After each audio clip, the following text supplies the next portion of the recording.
It's WrestleMania 39 predictions time. I am Luke Owen, DAD, your Jam That Champion, your Quizzlemania champion. And I'm joined for this very special WrestleMania prediction show by Oliver Davis. It's WrestleMania, baby!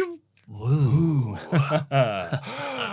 Woo. Yes. Do you think anybody gets that? We do it a lot. We do it a lot, yeah. I mean, it's funny because we did WrestleMania X8 recently for the Patreon podcast, where, if you haven't seen it, Big Show is at WWF New York and he's holding a little girl on his shoulder and he just says, WrestleMania, baby! Woo! And during the Big Show Cody Rhodes feud that they had at WrestleMania, Cody played that as part of the "You Suck at WrestleMania" storyline, and it cuts back to Cody goes, "Ha ha ha, woo."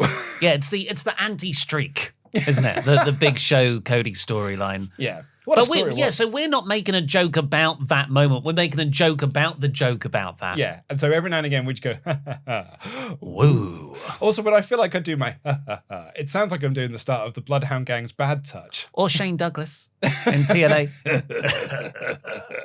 Anyway, we're here to do WrestleMania predictions. We did WrestleMania predictions back, we started doing them. WrestleMania 33 was when we started doing WrestleMania predictions. Our 7th WrestleMania. Yeah, our 7th Mania together. I don't know where the time has gone, but we are here to talk about WrestleMania 39, a 2-night event.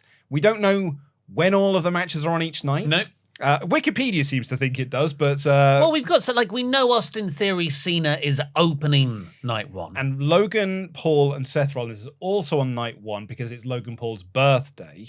And Cody, because he's a fool. Yeah. It was named after him April 1st. And Cody Rhodes is, and Roman is definitely night 2. That's the main event. We've got the bookend there. Yeah, and the rumor still is that Charlotte Ripley is the main event of night 1. Yes. Yes, haven't I been saying that for months? That it'll be the main event of night 1. Yes, because it's politically the decision they've got to make. No, though the tag team match is far hotter. I was going to say, you're absolutely right. But it's the wrong choice to make in this instance. Do you hate women? Well, obviously. Yeah. Of course, I just want men to headline it like they used to do. I don't know what more you want. They've been given great storylines building up to this show. Just constant hours of TV. It's main event worthy. Every single women's match on this show. Yeah, well, we'll get into them as we go along the way. But leave a comment down below with what your predictions are for WrestleMania 39. Also, press the thumbs up button on this video. Give us a subscribe if you haven't already. This weekend, we will be doing WrestleMania live reactions, night 1, night 2, and the Raw After Mania, which I think is going to be a particularly hot show. It's going to be a nothing show. They'll save it all for SmackDown. Damn it, you're right. But anyway, let's kick things off. Let's actually do this with the opening match. We know this is the opener for night 1, as Austin Theory defends the United States Championship against big match John Cena. I actually haven't looked at Cena's upcoming movie schedule. And that's usually how you should dictate the results of Cena matches. Yeah. Can I do that? Can you give your prediction while I just see his IMDb page? Yeah, I mean, Austin Theory's retaining. I think Austin Theory retains here. I don't see the benefit in Cena winning the US title outside of what a moment. And also, what a moment. The story is, John Cena laid out the story in his promo. Austin Theory sucks. Yeah. He's rubbish. And the crowd... And then he loses. The crowd don't care about him. He's a useless tool. And people like John more. So I think that Austin Theory needs to win here because otherwise it sort of proves Cena right. But hey, maybe that'll be part of the story is that he's a bit rubbish. Well, what do you got? What's IMDb telling you? Well, as we know, was once told to me by someone who works within the Hollywood industry, an A-list Hollywood director told me that they refer to it as the incorrect movie database. So why don't you let us know what the incorrect movie database has to tell us about John Cena's upcoming schedule? Well, his upcoming schedule has a lot of stuff in post-production, a lot of stuff completed. There's a few things that are in production right now. There's nothing. There's one thing in pre-production. I don't know. That's a pretty light schedule. upcoming for John Cena, Well, considering how many movies he's put out in the last couple of years. This is perhaps true, but also he's been on one episode of Raw in this entire WrestleMania build-up. Yeah, because he's going to be around for 2 more years after it. So, I mean, is that your official prediction? You think John Cena's going to win the US title here? I don't know. You know, because I think there's a lot of stuff that's a bit predictable. And I do not mean that as a criticism. Nope. I love how Triple H has built this show, apart from the women's stuff. Or the weekly TV. And I think that predictable sometimes is a good thing. But I look at this show, very babyface heavy. So I don't want to book all baby faces to win. And now I'm talking about giving it to John Cena. And I also don't think you want loads of predictable outcomes. So I'm trying to think here, where could the shock bits happen? Now, hear me out. Mm-hmm. I'm hearing you. It is a very WWE move to book someone as not worthy and then prove they're not worthy. However, John Cena beating Austin Theory. You got his name there, didn't you? For the United, I can't remember, Theory or Austin Theory, for the United States title at WrestleMania, which builds Cena for a title versus title match against Cody Rhodes, United States Championship at SummerSlam. Oliver Davis, you have worked yourself into a shoot here, brother. Because I know, like, Cody is Captain America right now. He's already got it on his neck. / Homelander.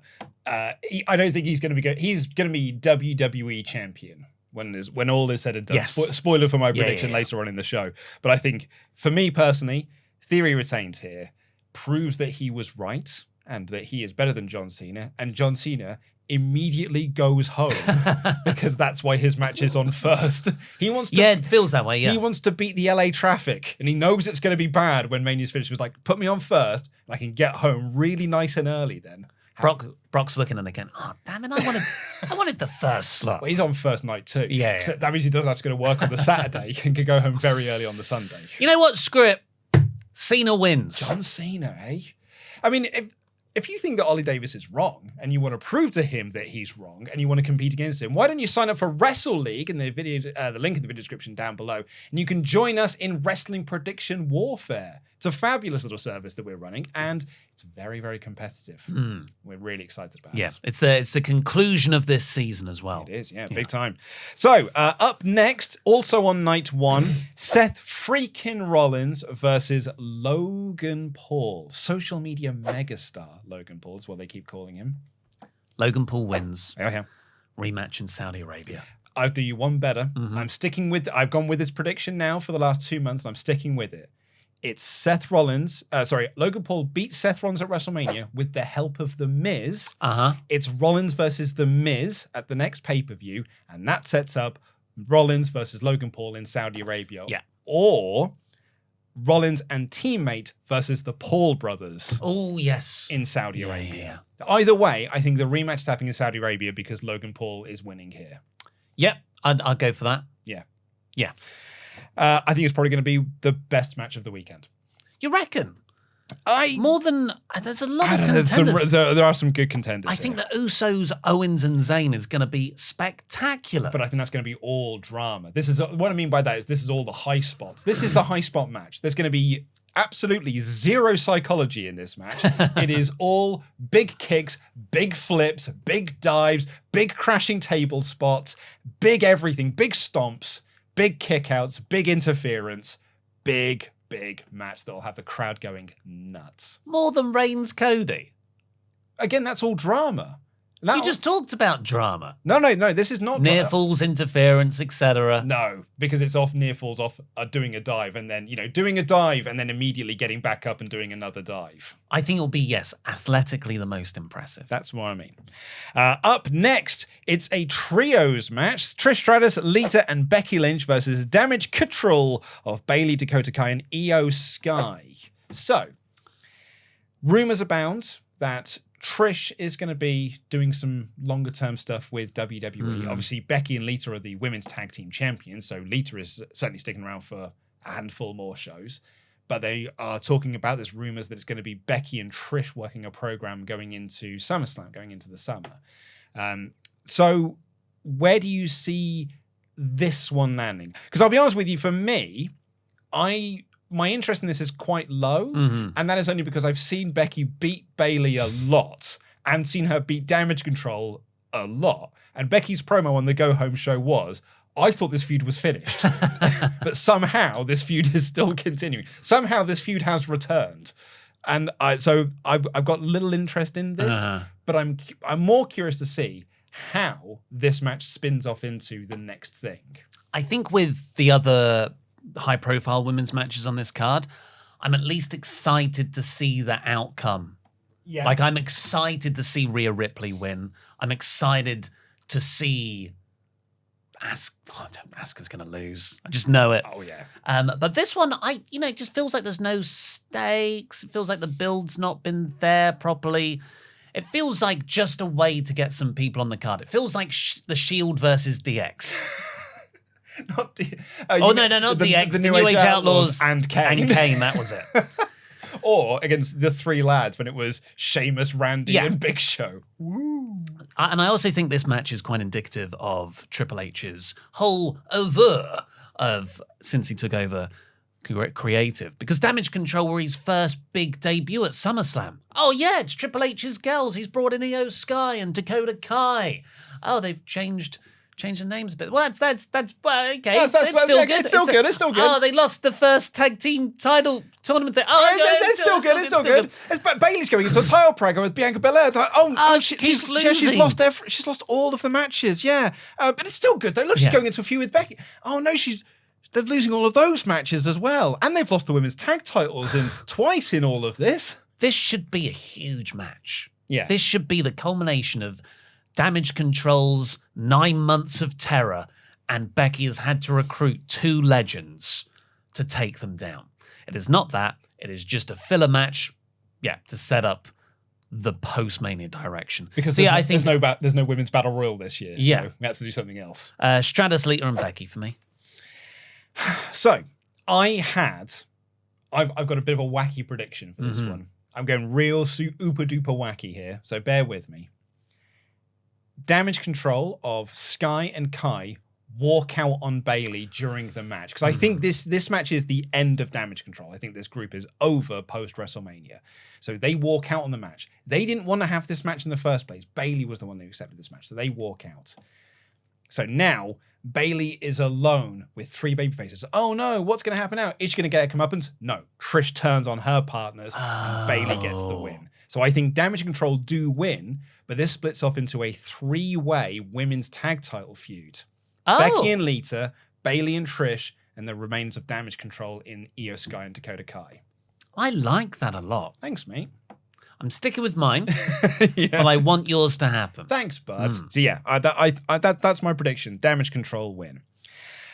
In a gargantuan singles match here, there are some people who are excited for this. Look, it's going to go 3 minutes, and Brock will F5 Amos, and we'll all pop. But it's Brock Lesnar versus Amos. Do you think Amos is going to win? No. I mean, I'm surprised this is happening. Every week I thought it's a swerve. It's like Baron Corbin versus Kurt Angle. Yes, that is exactly what this is like. Every week I thought, no, they're gonna, now that it's just for the heat, and now they're gonna show us the badass match that's gonna happen. Do you remember we used to get all those ultra chats in from people who be like, you guys are idiots. It's clearly not gonna be Corbin versus Angle. This is just a misdirect before they announce what the actual match is. John Cena, they were all saying. It's not gonna be Christian Cage versus Kenny Omega in the main event of All Out. We're gonna wait until we finish with the misdirect. No, this is actually happening. And I think Brock is winning. Brock is my prediction, but I also have that worry. There is a Saudi show in 2 months' time where you could do a rematch. So Amos wins here, and you do the rematch in Saudi Arabia, which is what you should use WrestleMania for, to build to the Saudi show in a couple of months. It shows how much Lesnar despises the prospect of working with Bray Wyatt. That this was his preferred option. Well, this match is shorter, and there's less spooky nonsense in this one. There's no Uncle Howdy in this one.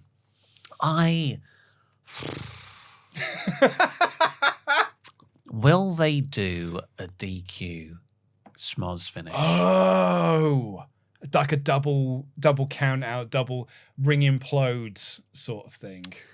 I'll be surprised if they do the ring implodes, because they did that at SummerSlam. They used a digger. A digger imploded the ring. I mean, that would be great. That would be a spectacular spot, but I don't think Amos is going up to the top rope to take a superplex. Or just one bump. Brock punches him. Referee takes the big old flip back. Whoa! Oh, man. I don't know. You know what? DQ. So it's a no contest. Yeah, it's a no contest. I think that makes so much sense. I hadn't really thought about the rematch until we started recording this here, and we were talking about rematches earlier, and I was like, oh, actually, maybe this is another one of those potential rematch down the line. Brock could win via MVP interference. Yeah. Brock goes away, comes back for Saudi. Yeah. Because there's all those reports that his contract status is unsafe. Usually signs from WrestleMania to WrestleMania because he's very smart. That's the time to do it when you're most in demand. Yeah. Not the 31st of December like everyone else seems to be. Chumps. Everyone's on holiday. I'm going to stick with Brock winning here, but that is not to say they won't do a rematch at Saudi Arabia anyway, that Brock will just win again. Can I put Brock 2? But it's because MVP would have cost him. Well, the other thing I'm hoping for is that once this is finished, we can go back to that Hurt Business storyline that we have just dropped. Yes! So we can do this instead. Poor old Bobby Lashley. For the Raw Women's Championship, apparently both of these are happening on night one, but for the Raw Women's Championship, it is Bianca Belair defending against the winner of Elimination Chamber 2023, Asuka. I think Belair retains. We've been saying this in our WrestleMania in 3 words or less viewer review prediction show rather, which we did a month ago following Elimination Chamber. We're both like, Bianca retains. She's missed WrestleMania. Yeah. And I think there's no call for Asuka to win the belt here. They've done nothing to heat up Asuka winning the belt here. Belair's been champion for, by this point, it'll be over a calendar year because she'll gone from WrestleMania to WrestleMania. I think she retains here. I think Raw's women's division is going to really struggle to find anyone that will feel like they are a legit. Because you could have done it with Asuka, but I think the weeks of TV they've done for this have been awfully terrible. And she's got no heat behind her whatsoever. I think Belair retains here. This will be a great match. This will be a really, really great match because that's what always happens with Bianca Belair matches. And Asuka. Terrible build, amazing match, and you forget how bad the build was. No one talks about Sasha Banks versus Bianca Belair's build. They just talk about how great the match was. Young Bucks tag team feuds. Yeah. Do you remember how terrible the build was for the Young Bucks versus FTR? Awful it was. But the match was incredible. Lucha Bros. But the pay-per-view match delivers. Absolutely. And I think that's what we're going to get here with Belair retaining. Which brings us to our other women's title match for the SmackDown Women's Championship. Equally bad build. Charlotte Flair versus the winner of the 2023 Women's Royal Rumble, Rhea Ripley. This is, so Charlotte's promo on SmackDown.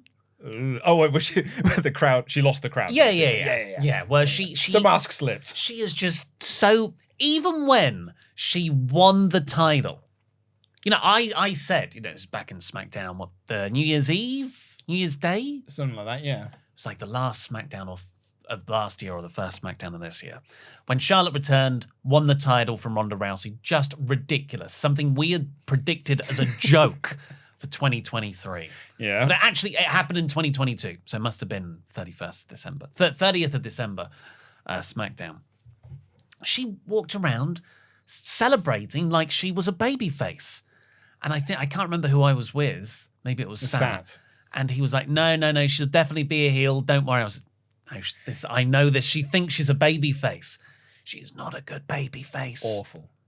I think by accident, she has accidentally turned Rhea Ripley babyface. Yes. Because Rhea Ripley last week was presented on Raw as the babyface in the feud. And even the promo she had on this week's Raw was like I am here to prove Charlotte wrong. Because Charlotte's the heel here and I'm right. And that's what the crowd are going to do. Like, my main prediction for this match is the crowd overwhelmingly cheer Rhea Ripley. Yeah.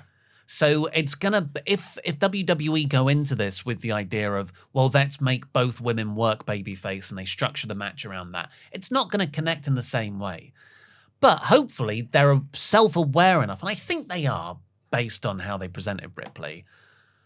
They'll book Flair to work a bit more heelish.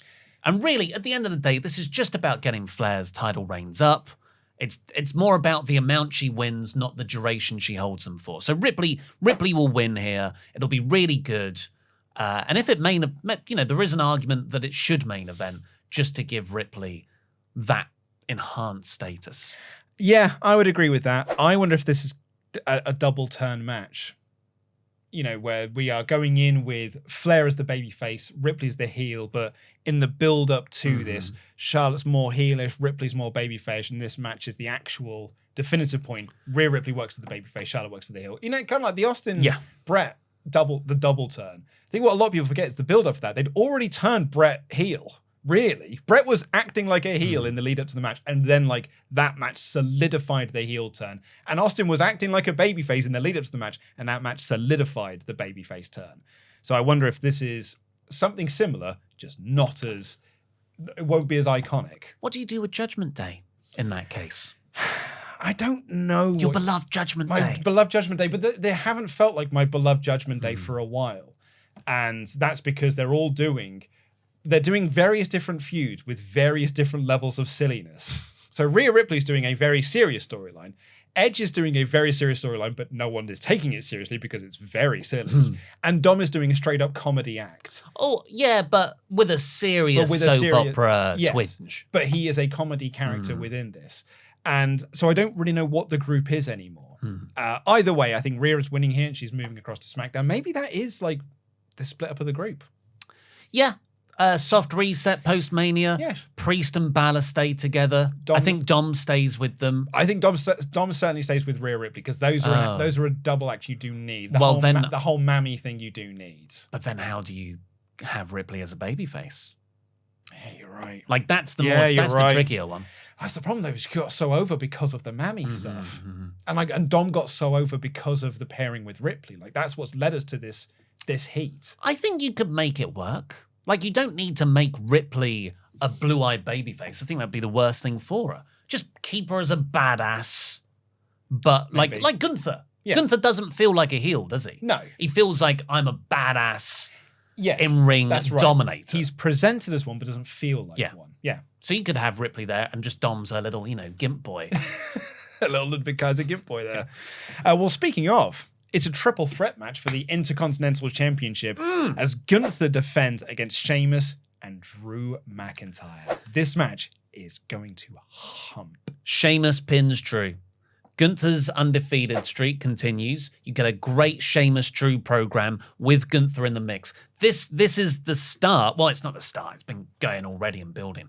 But this is your next 3 months of TV and pay-per-view matches. Various interactions between these three. It feels like when TLC, the tag division in 2000, had the 3 teams, and you're like, yes, these 3 teams are perfect together. That's what these 3 guys are. I agree with you. Gunther retains. I think the Sheamus-Drew implosion is going to cause them to essentially lose the match. Gunther retains. I think he's going to break the Honky Tonk Man's run. Yeah. We were talking about this in the office earlier. How long has Gunther got before he beats Honky Tonk Man's reign? And it's like September or so. 6 months. It's 6 months. A while away. But Triple H is clearly, he loves Gunther and he loves the presentation of Gunther. And he is awesome. When I was watching Gunther on Raw, I was like, remember all those years where we kept saying on WrestleTalk Podcast and WrestleTalk News, he's one of the best wrestlers on the planet? And people kept messaging being like, you're so wrong. I don't get it. Finally now, the man is getting his flowers. Well, we liked him before he was cool. Yeah, we liked him. We were right. Yeah. When people kept telling us we were wrong. But I think Gunther... Play the credits. Gunther retains here, and he's going to break the Honky Tonk Man's record. Sheamus is going to be the man to dethrone him, but I think they will do it 1 year after their Clash of the Castle encounter. They run that back, and that's when Sheamus wins it. Yeah. The reason it's so important for Sheamus, just in case you're unaware, is that is the last title he's missing. He's won every other title in the company. Including Royal Rumbles. He's won King of the Ring. He's won Money in the Bank. This is one of the only accolades he's never won. And when I interviewed him in January of 2020, just after he'd returned, and as what he told me, he was like, it's the only thing I want to do. Yeah. I just want to win the IC belt. And you think about the years he then went on to have, like his matches through the pandemic and since then have been consistently outstanding. And it's the IC belt. Like Ricochet had it. They just chuck it around. Why have they not given it to him? Nakamura had it for a year and didn't defend it. He wasn't on pay-per-view. He was on pay-per-view in Survivor Series because by default he had to be for the IC versus US title match. And they still put that on the pre-show. Why don't WWE like Nakamura? He's not on this show. He's totally fine. He's not injured. Just don't know. Yeah. Just don't get him.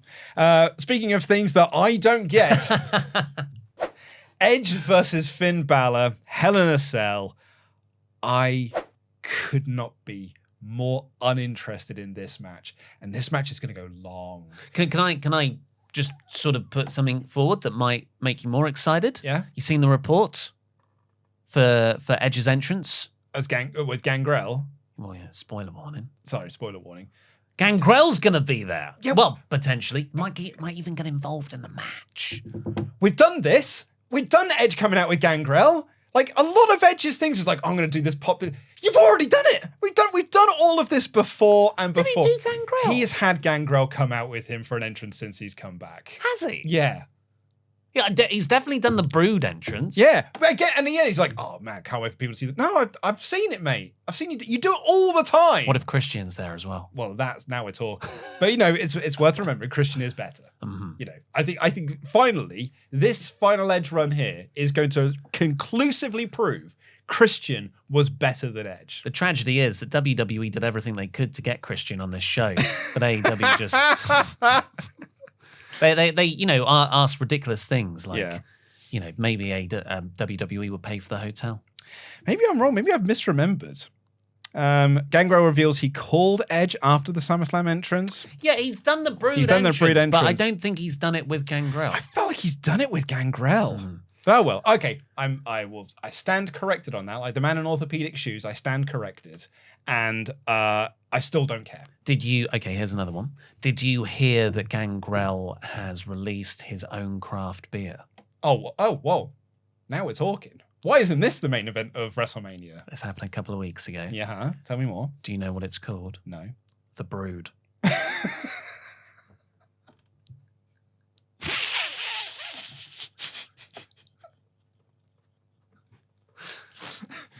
Now you're in. No, I'm in. If that's a feature of this match, then I'm absolutely here. I wish that was like a Norm Macdonald style joke that we had written, but that's actually what's happened. I cannot put that over enough. What an inspired name for a craft beer. That's great. It's the most interesting thing about this match. Even with a Gangrel entrance that we have not seen. I just want to make it again. Yeah. Might not happen. I was wrong on that one. And now it also might not happen. I've seen Edge beat Judgment Day again and again and again and again and again. And having a 45-minute Hell in a Cell match is not going to make me change my mind on that. Because this is going to go long. Yeah. This will be the longest match on whichever night it's on. And not if it's on night 2. Roman Cody's going longer. With entrances, maybe. Yeah. Actually, even with entrances on this, because he'll get his big Brood entrance, Demon's going to get his big Demon entrance. Yeah. So we haven't seen the Demon since 2021. Since he was beaten by God, yeah. Extreme Rules, right? Mm-hmm. Yeah, and he had the sort of fish flopping attack. That's right, yeah. Oh, God. So that was the first time the Demon had lost. Yeah. So I can't sit here and go, well, you got to protect the Demon. No. I do think Balor's winning here, though. And I'm saying Finn Balor with this caveat. If Edge wins here, I do not know what the point of any of this has been. Because if Edge just wins again, I don't know what this has been for. Well, it's because he wanted to do a Hell in a Cell match. But he couldn't in January because he was filming a thing. So you do it here. The Brood. It's a craft beer league. Anyway, what's your prediction? I don't care either. I'm glad I'm not alone on this one. I think it's going to be Edge, just because this is, hopefully, the culmination of the feud. So you would expect Edge to win it. Yeah, but he's won all the other culminations of the feud. Yeah, but this is the culmination of the culmination. Oh, this is like the end of Return of the King. This is the final ending. It's the final bit of tantric orgasm. Yeah. And then Edge will go on to face someone else for a year. Yeah. I'm going Edge. Okay, fair enough. It's a WrestleMania Women's Showcase, not a Battle Royal, Fatal 4-Way Tag Team match as Liv Morgan and Raquel Rodriguez team up to take on Natalya and Shotzi, who are teaming up to take on Ronda Rousey and Shayna Baszler, who are teaming up to take on Chelsea Green and Sonya Deville. Talk about just get them on the card. 12 minutes. I think the crowd will be pretty dead for this. And Ronda and Shayna win? Yeah.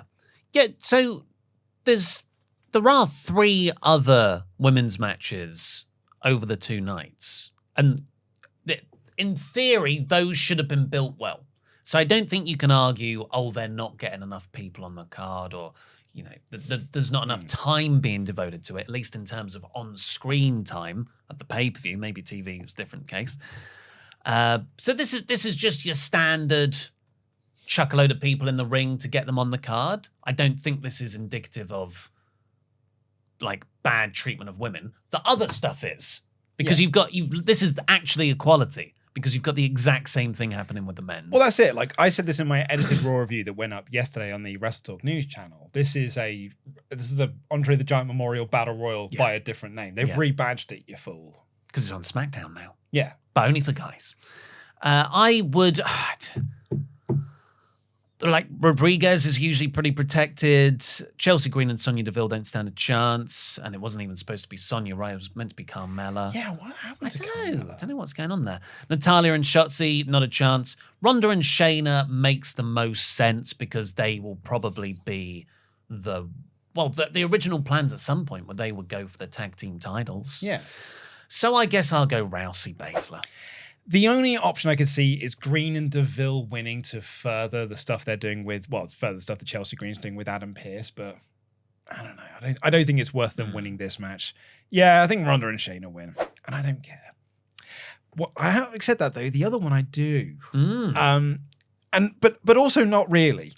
It's Braun and Ricochet versus the Street Profits versus Alpha Academy versus the Viking Raiders in a men's WrestleMania Showcase Fatal 4-Way Tag Team Battle Royal Andre the Giant Memorial match. So well done. Thank you, mate. This is, again, just get 8 lads. Sorry. Yeah, eight lads. I was right. Yeah. Just get 8 lads on the card, 12 minutes, maybe 15 with entrances. And they'll just go out there. It'll be a nice buffer match between 2 hotter feud matches, right? But they had an 8-man tag on Raw. Braun and Ricochet and Street Profits versus Viking Raiders and Alpha Academy. And it was so good. It was awesome because it's 8 guys just going in there and hitting big moves. And it's Chad Gable wrestling with everyone. And Chad Gable's the best. So I was like, genuinely, I'm really excited to watch this match now because they did a match on Raw that was designed to make me excited for this match. So congrats to them on that. And I actually think this is going to be a hell of a lot of fun. Yeah, I think what you're saying there is the sort of quality of worker on average in the women's match is nowhere near the level of this men's match. Because you look at that and it's not just a load of really good wrestlers. There's a very wide variety of styles. You've got Braun Strowman, who is just teeing up the choo-choo train round the ring spot to hit probably Ricochet as well. Yeah. So all 7 other people. Well, Ricochet will do a flip over him as he runs round. You've got Ricochet, one of the best high flyers in the world, well, at least as a couple of years ago, because now AEW have shown us there's all these guys from Mexico. Street Profits, amazing. Viking Raiders, great power moves. Chad Gable's got your ground wrestling. Otis can do silly comedy stuff. He can do it all. It'll be an exciting spot-filled match. Yeah. For who wins, I have no idea. That's a good point. I'd probably... Who's got the most upside, right? Probably the Street Profits or Strowman and Ricochet. But I'd probably go Street Profits. I think for the sake of difference, I'll go with someone else. I think you might be right on the Street Profits. But I'm going to go with... It's not going to be Alpha Academy because I think I'll do something with Maxine. I'm going to go Braun and Ricochet. I think Braun and Ricochet. They would have been my other pick. I'll go with Braun and Ricochet to win this, but I think it's going to be a hell of a lot of fun. They had a really fun stare down moment on that Raw match between Braun Strowman, Ivar, and Otis. Legit, the crowd said, holy yes. Because it's like, the three big meaty ones, poor old Eric. So I was like, I'm meaty too. But yeah, I think it's going to be a lot of fun. Speaking of tag team drama, though, for the undisputed WWE Tag Team Championships, the Usos versus the brother team of Kevin Owens and Sami Zayn. It's my most anticipated match. 13, 14 years I've been following Kevin Steen and this other guy called El Generico. I don't know what happened to him, but Sami Zayn's went back sort to of his orphanage. Yeah, inherited the mantle to be with Steen. And to just see them finally booked to the full extent of their potential in WWE. We got it a bit. We got it a lot in NXT.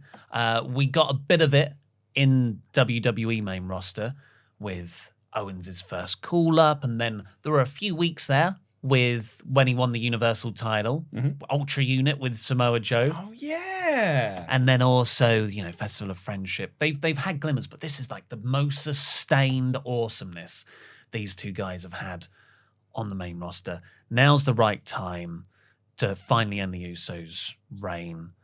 I think Owens and Zayn win. I think it's going to be a match filled with not just incredible psychology and spots and, oh my God, the near falls, but excitement in that it sets up, I don't know, a year of them as tag team champions, going between both brands, having excellent matches, and they stay together. But I'll give you a bit of fantasy booking for free, Luke Owen. Tommaso Ciampa is going to come back soon. He reunites with Johnny Gargano. That is the backbone of your tag division. Usos, Owens and Zayn, and DIY. And you always play the idea of who's going to turn. Is it going to be Owens on Zayn or is it going to be Ciampa on Gargano? And that's your year. Can I pitch an alternative? Do it! Owens turns on Zayn in this match. No, Luke, no! That SmackDown promo, I was like, I can't do these segments. I can't do these segments where Owens is giving someone a present. Yeah, I know. That was a lot of people are saying, oh, what a great idea. Get the T-shirt out there, WrestleZania. Everyone's going to buy it now, even though it's a horrible T-shirt. I don't know, Cody Rhodes has been like, I could do you one better on horrible T-shirts. Have you thought about the American flag? But the idea, I feel like that is actually a foreshadowing to the eventual thing where Owens is eventually going to give Sami a T-shirt and it's going to be like, I don't know, the equivalent of, why is my name on here? Yeah. For the list of KO.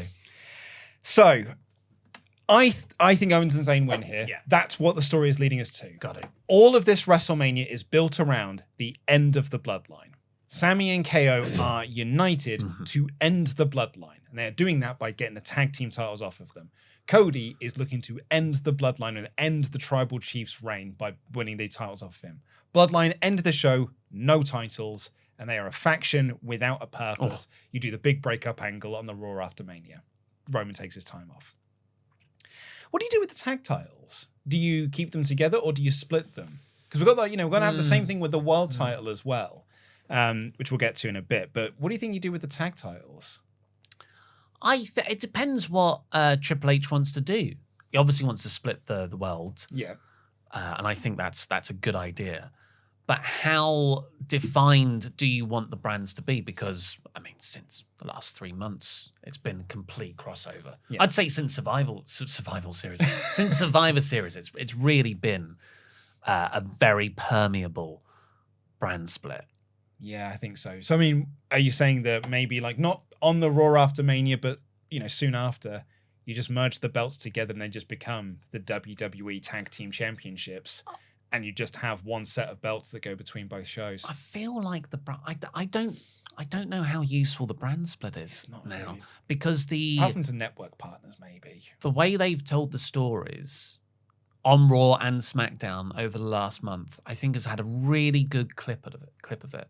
And having Solo Sikoa on Raw facing Cody and just follow-ups from the pay-per-view straight on Raw, the go-homes on SmackDown. It's good. I'm not like, oh, keep the brand separate. I like it, so I don't know. I don't know is the truth, because I would probably soft dispatch of the brand split. I think I would too. Like Adam Pearce is running both shows, so you don't even have like the idea of the brand split as well is supposed to have like warring GMs. The original idea of the brand split was Vince has got SmackDown and Ric Flair's got Raw, whichever way around it was. I think Vince had SmackDown. And they are warring, trying to sign each other. And then Stephanie versus, whoever it was. Stephanie versus Eric. It's about warring, about signing people. Even when they brought it back and they had Daniel Bryan and Shane versus Stephanie and Mick Foley. Like, it was like warring GMs. But Adam Pearce is just running things now. So you're no need for it. So I would just merge the tag belts together, get brand new designs on them, because I think Triple H does not like those designs, because no one likes those designs. They're horrible designs. He's got good taste in belts. He's a belt man. And apparently that's why WrestleVote said he's approved a new design for the world title, because I think that's what they're going to do, is just merge the two titles together and it just becomes the WWE Championship. And we just drop this whole universal thing completely. That's my other bold prediction. Before we get to that, though, we've got one more match, our penultimate match to talk about. Rey Mysterio versus Dominic Mysterio. They have hit this angle out of the park. This is so great.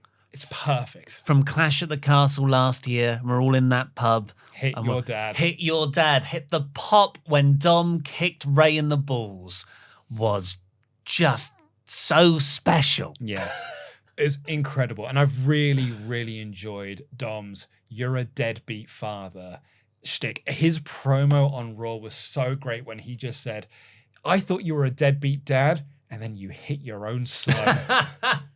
Just when I thought you couldn't sink any lower. Yeah. It's so, so great. Like, I think some of the comedy, has been a bit of a misstep in this feud, in the build for this, but I cannot wait for this match. I think it's going to be so great. Dominic Mysterio, you want to talk about someone who's improved leaps and bounds. Yeah. Someone who has thrived in the Triple H era. Dominic Mysterio. He is so great. And I think this is just chapter one of like the matches that they're going to have. We were talking in the office about building to a mask versus hair match. There's got to be a reason he's growing that ridiculous mullet outside of it's a bit of an Eddie Guerrero thing. Surely it's mask versus hair at some point. But who wins this one?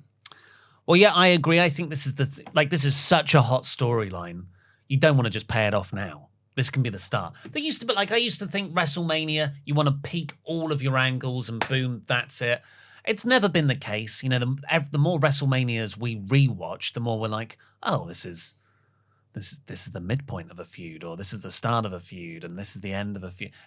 That's not really historical. It's more of a romantic vision that WrestleMania is the grand season finale. So yeah, this is the first match. Dominic wins by being a sniveling brat, maybe does something to a family member, and Rey's like, no, and he hits him. I don't know the exact finish. And then yeah, you build to, I don't know how many more matches you go. 3's usually the sweet spot, but that final one being a mask versus hair, which Dom loses.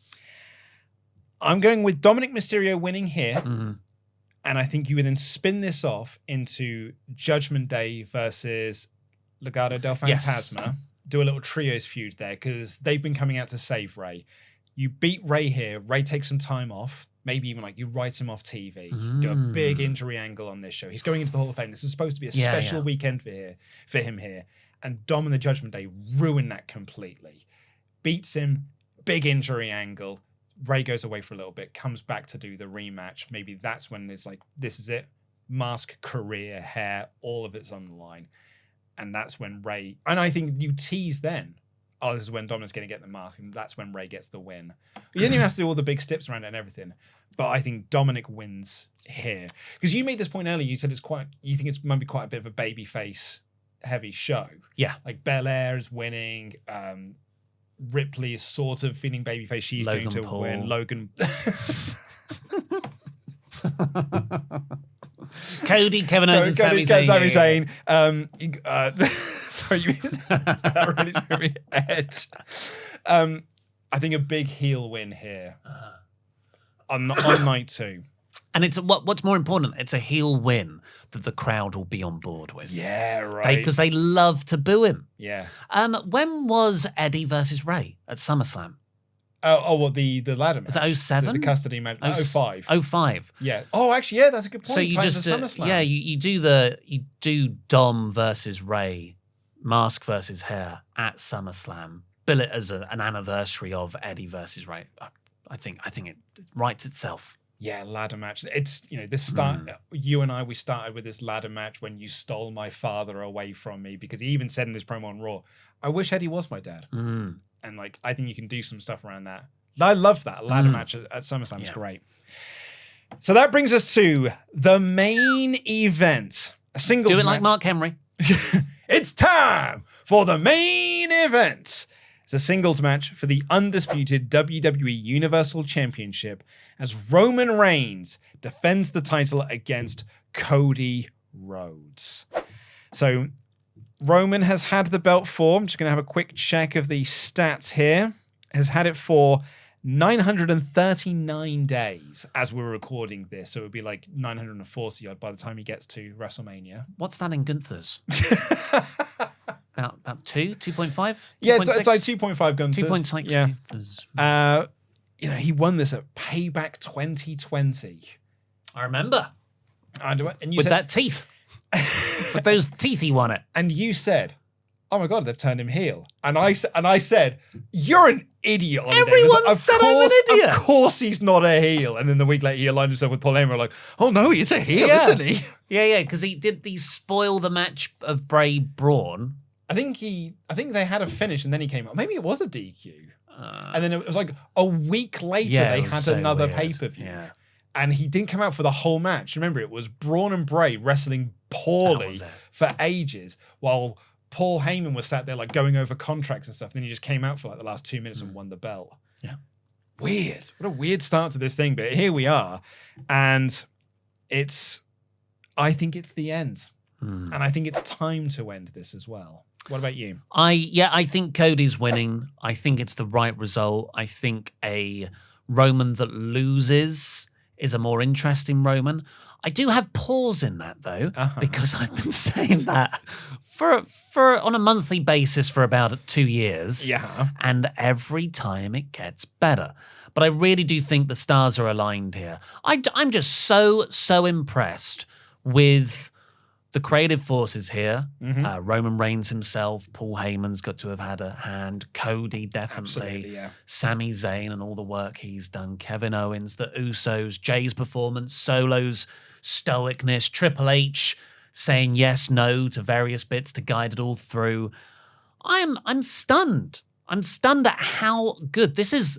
This is elite level storytelling in WWE, and it's nice to know that I wasn't insane all those years, that the elements were there for WWE to tell the best modern HBO level dramas. They just had to do it better. Trust the talent. Trust the talent. And that's one big thing to applaud.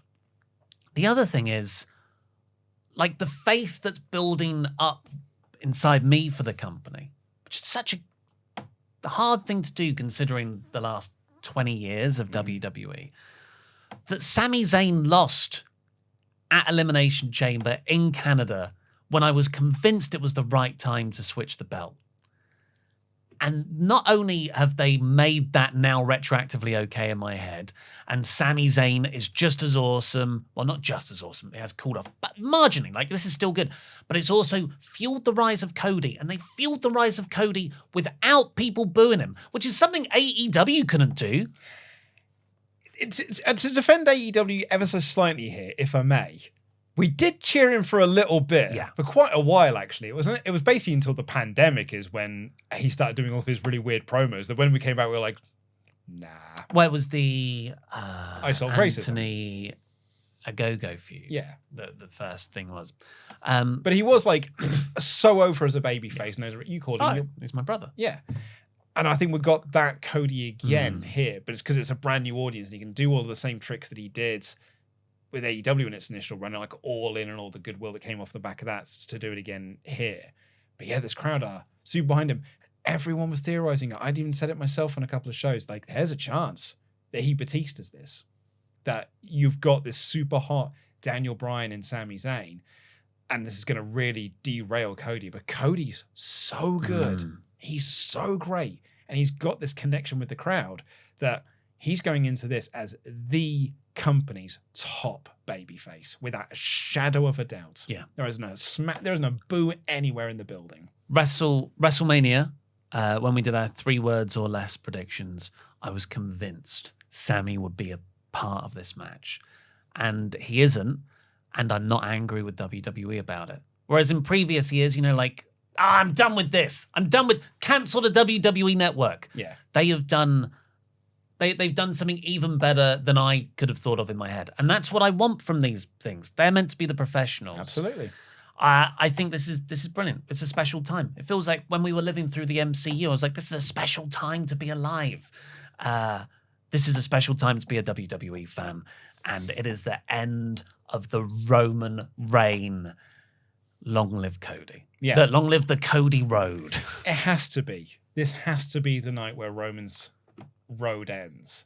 And it's the end of the bloodline. It's the end of a near 3-year-long storyline that this company has done that isn't really going to end. Because I think one of the main events of SummerSlam is going to be Roman versus Jay.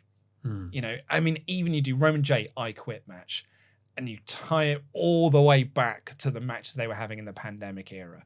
This is not the end of the bloodline in a sense. It's the end of them as a faction, but it's just the next chapter of their story. Yeah. And Cody, I think, unifies those belts, and you just have one world champion that's across both shows. What, announce on Raw after Mania? Just because how do you split the belts up? I'm wondering, it's only really starting to dawn on me now, but maybe you don't. You just merge those belts together and you just have one world champion. I don't think Triple H likes the dual championship thing. And, they've been pitched up like, what are the creative ways to do it? I don't think there's a good, satisfying creative way to do it. But merging the belts, that works. But I don't know. No one really knows, I suppose, in a way. Well, a lot of people do. They've been reporting it quite heavily that they're going to split the belts and have 2. So you think they might still split the belts? Well, I don't. I can see the value of either side, but usually WWE is a bit of a leaky ship, and their intentions do get out, or at least hint that. There's been no indication in reports that it's going to be unified. My only thing, it is unified at the moment. Well, yeah, I know what you mean. The only thing that tipped me off onto it was that report from WrestleVotes that said a new world title has been designed. So that leads me to, there's 2 options here. Either we're getting one world title and we're unifying both of these belts, legit, and it just becomes the WWE Championship, or 2, we're splitting the belts, but we're renaming a new belt that is like, maybe that becomes a brand new title, and that's what the world title design is for. But I don't see the benefit in having 2 world titles. Particularly not when you're barely doing a brand split these days. I don't see the benefit of having 2 titles. I mean, for the benefit to play devil's advocate, they are drawing incredibly well on house shows at the moment. And when you do full touring, you will have Raw and SmackDown shows on the same night. And ideally, you'd want champions on both. You don't need... No. Ideally, you would. Yeah. I think you can manage it regardless. Do you hear they had a house show recently with 9,000. 9,000. Denver. Yeah. Where's Denver? And that's the strength of Cody. And I think Cody's also the sort of wrestler that will be like, no, put me on all the house shows. I'll do. Yeah. He's already said that. Yeah. Yeah. The John Moxley thing. I'll do 3 house shows in a day. And with Cena as well. Yeah. Yeah. I think he'll do the work. But those are our WrestleMania predictions. Why don't you get your predictions in the comments down below? What do you think is going to happen? So one feature of Wrestle League is the Joker pick. If you had to put a Joker on, which gives you double points, what are you going for? Because I'll probably go, I'll go big. Cody winning. You could make a safe option. Do you think there is a safe option? Actually, Belair, I think, is probably a safe option. I think the safest thing is either Rhea winning, Owens and Zayn, or Owens and Zayn. If you're going to put it on a championship match, because that is worth double points, and championship matches are worth 2. I think my safe options would be Belair or Owens and Zayn. I think there's every chance that Flair retains. But I'm going to be putting it on Cody winning the big one.